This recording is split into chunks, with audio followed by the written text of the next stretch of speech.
નમસ્કાર વિદ્યાર્થીઓ, ધોરણ 10 એનું મેથ્સ એમાં આપણે ગયા લેક્ચરમાં ચેપ્ટર નંબર 3 પૂરું થઈ ગયું છે અને આપણે વાત કરી હતી કે ભાઈ છમાસિક એક્ઝામની અંદર આપણને રચનાઓ પણ પૂછાવાની છે.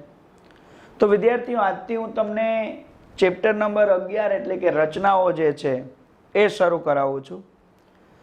આપણી ટેક્સ્ટ બુકમાં વિદ્યાર્થીઓ બહુ ઓછી રચના આપણે કરવાની છે, એટલે હું તમને જે રચનાઓ ભાઈ કહું ને એટલી જ રચનાઓ તમે બધા વિદ્યાર્થીઓ તૈયાર કરી લ્યો, એટલે એ જ રચનાઓમાંથી તમને પૂછાશે એટલે તમને આવડી જાય અને સારા એવા માર્ક છમાસિક પ્રિલીમાં અને બોર્ડની એક્ઝામમાં પણ આવી જાય.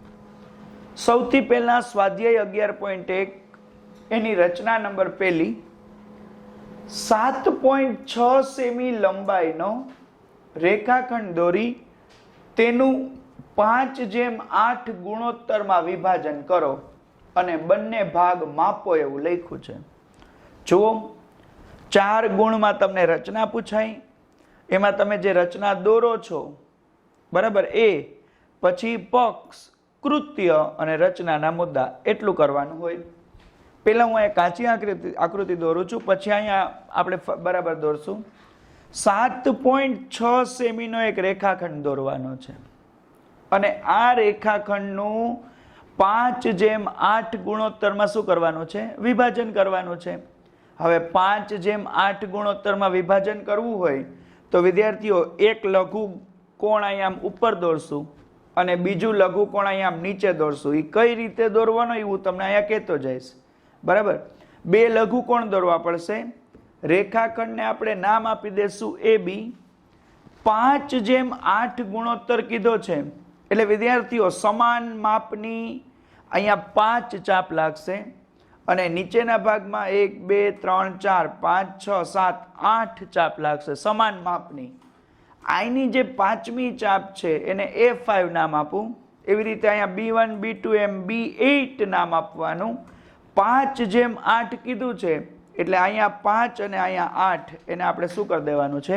ફૂટપટ્ટીથી જોડી દેવાનું અને આપણા છેદબિંદુને શું નામ આપશું? P. ફરી એકવાર કહું, 7.6 સેમીનો એક AB દોરશું. AB દોર્યા પછી 2 લઘુકોણ, એક ઉપર અને એક નીચે દોરશું. લઘુકોણ દોર્યા પછી ઉપરના કિરણમાં સમાન માપની 5 ચાપ A1 A2 A3 A4 ને A5 માપ આપવાનું. નીચેના ભાગમાં 8 એટલે B1 B2 એમ B8 સુધી 8 ચાપ મારવાની અને A5 ને B8 ને શું કરવાનું છે વિદ્યાર્થીઓ? જોડી દેવાનું છે. રેડી? તો હવે આપણે બાજુમાં એની બરાબર વ્યવસ્થિત આકૃતિ દોરીએ. તમે તમારી ભાઈ જ્યારે પેલા વિડીયો જોઈ લ્યો પછી રચના દોરો ત્યારે એક બાજુ પરિકળ, ફૂટપટ્ટી, ઇરેઝર બધું સાથે રાખજો એટલે તમને લોકોને પણ રચના છે એ બરાબર આવડી જાય. 7.6 સેમી લંબાઈનો રેખાખંડ દોરવાનું કીધું છે તો ભાઈ ફૂટપટ્ટીની અંદર 7.6 સેમી એનો એક રેખાખંડ દોરી લ્યો.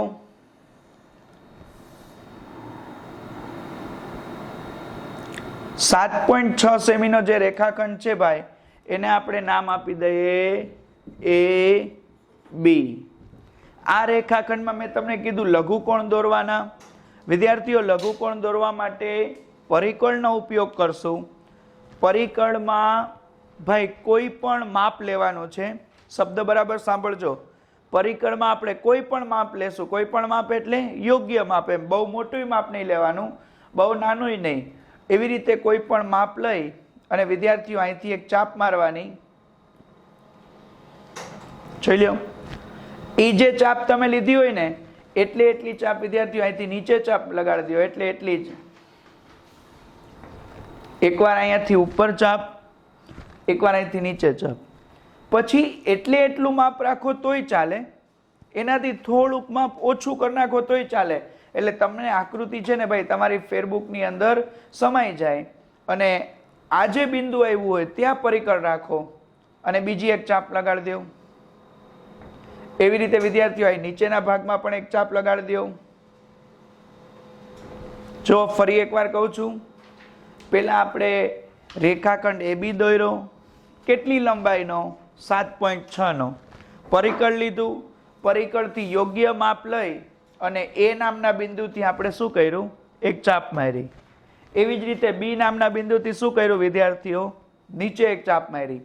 પછી મેં તમને કીધું એટલે એટલું માપ લઈએ તો પણ ચાલે, એનાથી થોડુંક ઓછું માપ લીધું એટલે આકૃતિ છે એ તમને બરાબર સમાઈ જાય નોટમાં.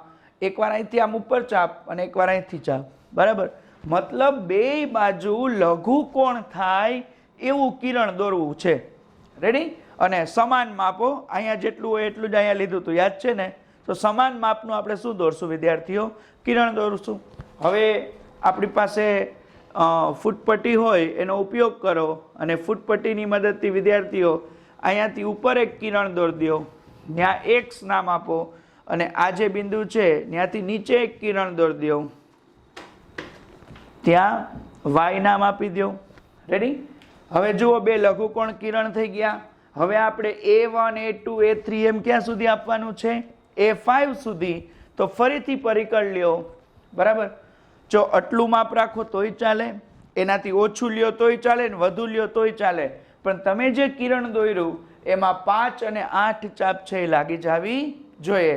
તો હું એક કામ કરું છું વિદ્યાર્થીઓ, આનાથી થોડુંક ઓછું માપ લઈ લઉં છું એટલે સમાઈ જાય. જુઓ, એ નામના બિંદુથી પહેલી ચાપ, ત્યાંથી પાછી બીજી એક ચાપ લગાડતો છું A2, ત્યાંથી ત્રીજી ચાપ A3, પછી ચોથી ચાપ A4 અને પાંચમી ચાપ A5. કેટલી ચાપ લગાડી? 5. ફરી એકવાર એ નામના બિંદુથી A1, પછી A2, પછી A3, A4 ને A5. બરાબર, ભૂલ ન પડે ભાઈ. એ નામનું જે બિંદુ છે ત્યાંથી આપણે ચાપ લગાડવાની છે. એવી જ રીતે નીચે બી નામના બિંદુથી 8 ચાપ લગાડવાની ને. તો બી નામના બિંદુથી B1, પાછા અહીંયાથી B2, પછી B3, પછી B4, B5, B6, B7 અને B8. જોઈ લ્યો 8 ચાપ છે એ બરાબર રીતે લાગી ગઈ ને. હવે આપણે શું કરશું? એને જોડી દેશું. આ આપણો રેખાખંડ A અને રેખાખંડ B. A1 A2 A3 A4 A5 B1 B2 B3 B4 B5 B6 B7 અને B8. મને 5 જેમ 8 કીધું હતું એટલે મેં અહીંયા ટોટલ 5 ચાપ સુધી માર્યું, અને અહીંયા 8 કીધું હતું એટલે અહીંયા મેં ટોટલ કેટલી ચાપ મારી? 8 ચાપ મારી. હવે વિદ્યાર્થીઓ આપણને જોડવું પડશે રેખાખંડ A5 ને કોની સાથે? B8 સાથે. ફૂટપટ્ટીનો ઉપયોગ કરજો A5 ને B8 સાથે જોડવામાં. વચ્ચે જે બિંદુને છેદે એને શું નામ આપવાનું? P. જુઓ એને શું કીધું હતું ભાઈ? 7.6 સેમીનો રેખાખંડ, એનું 5:8 ગુણોત્તરમાં વિભાજન. હવે વિદ્યાર્થીઓ આખા રેખાખંડનું જે માપ હશે ને, બરાબર, આ ભાગ છે એ 5 ગણો હશે અને આ ભાગ છે એ કેટલા ગણો હશે? 8 ગણો હશે. એણે કીધું છે બંને ભાગને માપો. હવે જો તમે વિદ્યાર્થીઓ આ ભાગ માપશો ને તો એ 2.9 સેન્ટીમીટરનો થશે, અને આ બાજુનો ભાગ માપશો ને તો 4.7 સેમીનો થશે. બરાબર, એટલે બેયનો સરવાળો કરીએ 2.9 ને 4.7 તો ટોટલ 7.6 સેમી છે એ થઈ જાય. ફરીથી રચના સમજાવું છું, અને અહીંયા આપણે રચનાના મુદ્દાઓ જે છે એ પણ હવે બરાબર સમજીને લખતા જાય એટલે આપણને આવડી જાય. જુઓ, સૌથી પહેલા મેં તમને કીધું હતું વિદ્યાર્થીઓ શું લખવાનું? પક્ષ લખવું પડે. પક્ષ આપ્યું હોય એ પક્ષમાં લખાય. તો કે 7.6 સેમી લંબાઈનો રેખાખંડ AB આપેલ છે.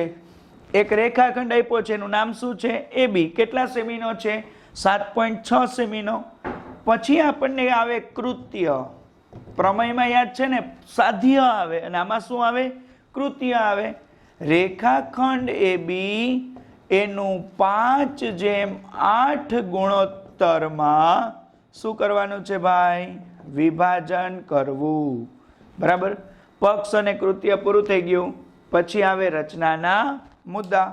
તો વિદ્યાર્થીઓ રચનાના મુદ્દા છે ને એ બહુ ઇમ્પોર્ટન્ટ હોય, અને પાકા ન કરવાના હોય.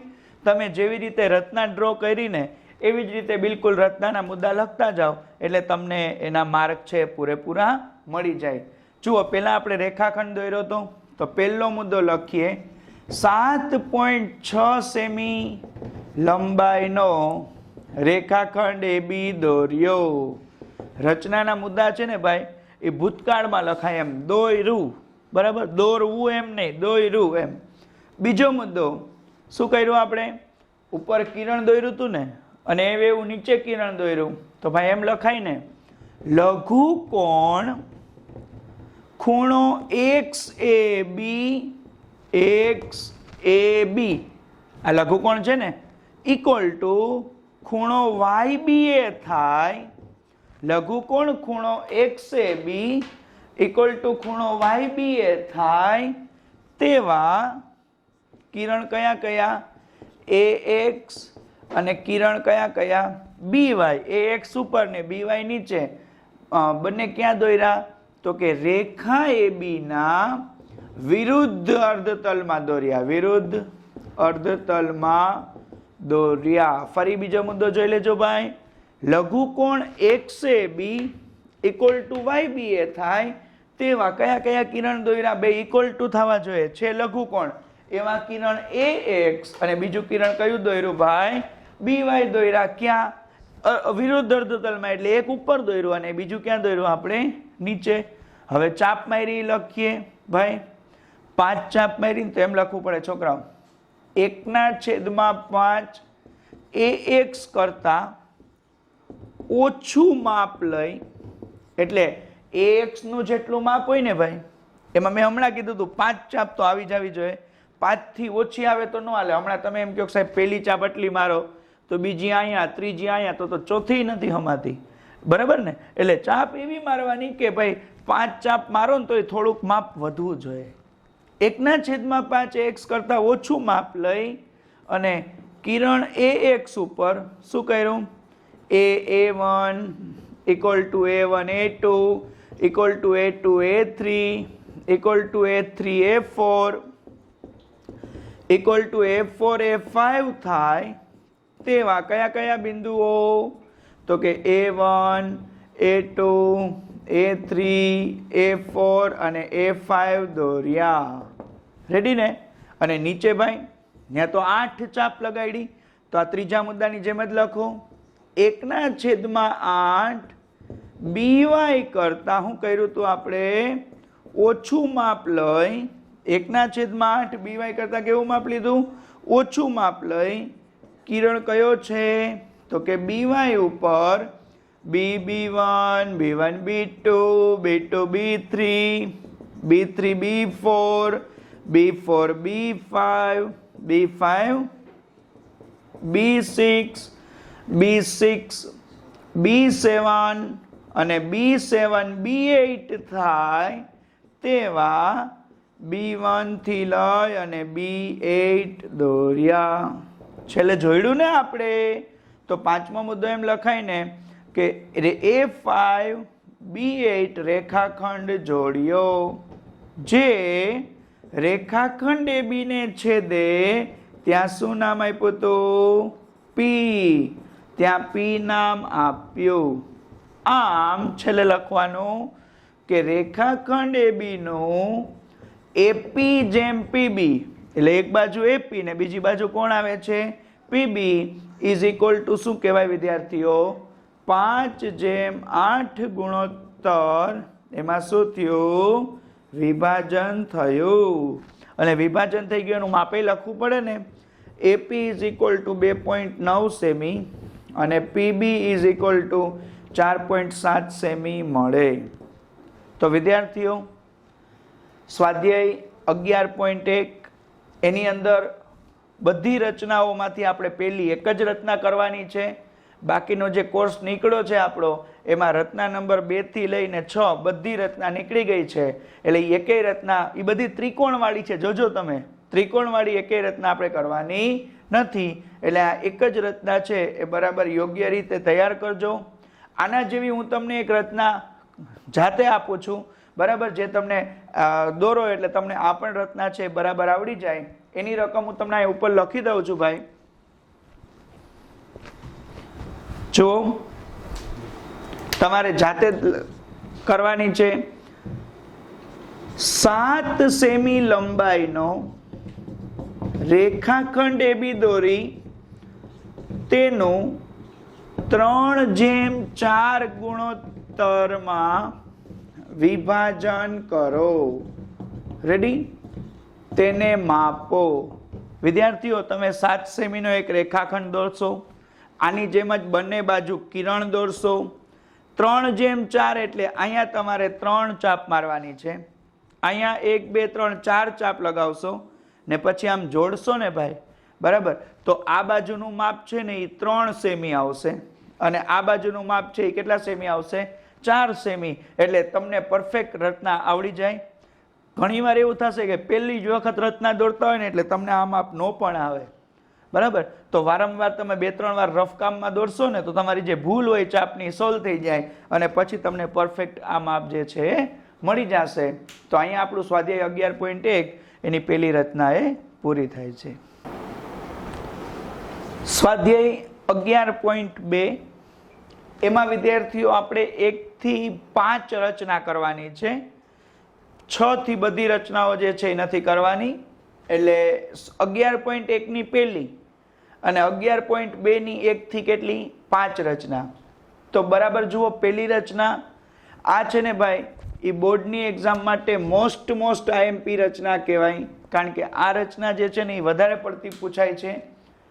6 સેમી ત્રિજ્યા વાળું એક વર્તુળ દોરો. તેના કેન્દ્રથી 10 સેમી દૂર આવેલા બિંદુમાંથી વર્તુળના સ્પર્શકની જોડ દોરો અને એની લંબાઈ માપો. તો વિદ્યાર્થીઓ, કાચી આકૃતિ પહેલા દોરીએ. 6 સેમી લંબાઈ વાળું એક વર્તુળ દોરશું. આ વર્તુળનું કેન્દ્ર અને એની ત્રિજ્યા કેટલી છે? 6 સેમી. પછી કીધું છે 10 સેમી દૂર. તો જુઓ, અહીંથી આમ 10 સેમી દૂર એક બિંદુ લેવાનું. આપણે બિંદુ તરીકે P બિંદુ લઈ લઈએ અને ભાઈ આ બિંદુએથી અહીંયા 2 સ્પર્શક દોરવાના છે. એક સ્પર્શક ઉપર જાય, બીજો સ્પર્શક નીચે આવે. તો એના માટે શું કરવું પડે ખબર? આ રેખાખંડનું મધ્ય બિંદુ લાવવું પડે. મધ્ય બિંદુને શું નામ આપો? M. બરાબર? મધ્ય બિંદુ લાવી અને પછી આ જે આટલું માપ આવે ને એટલા માપનું એક બીજું વર્તુળ આપણે દોરવું પડે. અને આ બીજું વર્તુળ નવું દોર્યું એ મુખ્ય વર્તુળને જ્યાં છેદે ને ભાઈ, ત્યાં આપણો એક સ્પર્શક મળે. એક આ બાજુ મળી જાય અને એક સ્પર્શક અહીંથી આમ મળી જાય. રેડી? તો આવી રીતે રચના થશે. આ પહેલો સ્પર્શક PA અને આ બીજો સ્પર્શક PB. યાદ રાખો, કોઈ પણ વર્તુળ હોય ને એને બહારના બિંદુમાંથી હંમેશા કેટલા સ્પર્શકો મળે? 2 સ્પર્શકો મળે. તો ચાલો આવી રીતે આપણે બાજુમાં રચના શરૂ કરીએ. કેટલા સેમીનું વર્તુળ દોરવાનું કીધું છે? 6 સેમીનું. પરિકળ લઈ લ્યો, ફૂટપટ્ટી લઈ લ્યો અને 6 સેમી બરાબર માપી લ્યો અને 6 સેમી બરાબર રીતે માપી અને ભાઈ વર્તુળ દોરો. રચનાનો નિયમ છે, તમે વર્તુળ દોરો, ચાપ મારો, એ કોઈ દિવસ છે ને ઘૂંટવાની નહીં. ગણાય છે ને ભાઈ આમ ઘૂંટી નાખે, પાછું ઇરેઝરથી ભૂસે ને પાછું ઘૂંટે ને, એવું નહીં કરવાનું. રચના એકદમ લાઇટ હાથે, એમ બરાબર, બહુ ઘૂંટીને નહીં, લાઇટ હાથે દોરવાની. એટલે ભૂસવું પડે તો આપણને વાંધો આવે નહીં. કેટલા સેમીનું વર્તુળ દોરવાનું કીધું છે ભાઈ? 6 સેમીનું. તો ચાલો જુઓ, 6 સેમીનું હું એક વર્તુળ દોરું છું.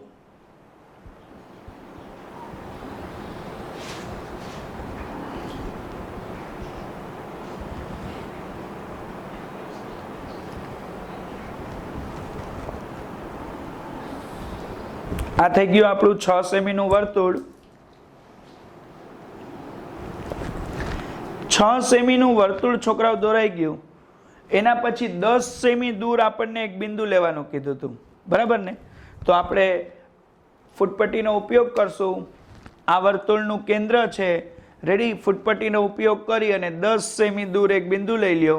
આ 10 સેમી દૂરનું બિંદુ. કેન્દ્રને શું નામ આપવું? O. આ બિંદુને શું નામ આપવું? P. હવે તમને એવું કીધું હતું ભાઈ કે મધ્ય બિંદુ કયું લઈ લ્યો? M. જો મધ્ય બિંદુ M લેવું હોય તો વિદ્યાર્થીઓ P કેન્દ્ર લ્યો. અડધાથી વધુ ત્રિજ્યા લેવાની છે, અડધાથી વધુ. એકવાર અહીંથી આમ ઉપર ચાપ મારો, એકવાર એવી જ રીતે આમ નીચે ચાપ લગાડી દો. એકવાર ઓ ને કેન્દ્ર લ્યો એટલે એટલી ત્રિજ્યા, એકવાર ઉપર ચાપ અને એકવાર નીચે ચાપ. ફરી એક વખત કહું છું, સાંભળજો બરાબર. સૌથી પહેલા આપણે શું કર્યું ભાઈ? વર્તુળનું કેન્દ્ર આપ્યું ઓ, ત્યાંથી આપણે ભાઈ પરિકળની મદદથી એક વર્તુળ દોર્યું, રેખાખંડ દોર્યો, એને શું નામ આપ્યું? 10 સેમી લંબાઈનો, એને નામ આપ્યું પી, એટલે રેખાખંડ ઓપી. પેલા પી ને કેન્દ્ર લીધું, અડધાથી વધુ ત્રિજ્યા અને અહીંયા ચાપ લગાડી એટલે એટલી નીચે. પછી ઓ ને કેન્દ્ર લીધું, અડધાથી વધુ ત્રિજ્યા ઉપર અને નીચે ચાપ. ફૂટપટ્ટીની મદદથી શું કરી દો? બેયને જોડી દો. બેયને જોડી દેશો ને એટલે આને આપણું મધ્ય બિંદુ શું કહેવાય? એમ. હવે વિદ્યાર્થીઓ, એમ કેન્દ્ર અને એમ ઓ ત્રિજ્યા. કેન્દ્ર કયું લેવાનું? એમ. એમ કેન્દ્ર અને એમ ઓ ત્રિજ્યા લ્યો અને એક વર્તુળ દોરો ભાઈ. જે વર્તુળ છે ને ઓ અને પી બંનેમાંથી પસાર થતું હોય. જુઓ, એક વર્તુળ એવું દોરો જે ઓ અને પી બંનેમાંથી પસાર થવું જોઈએ.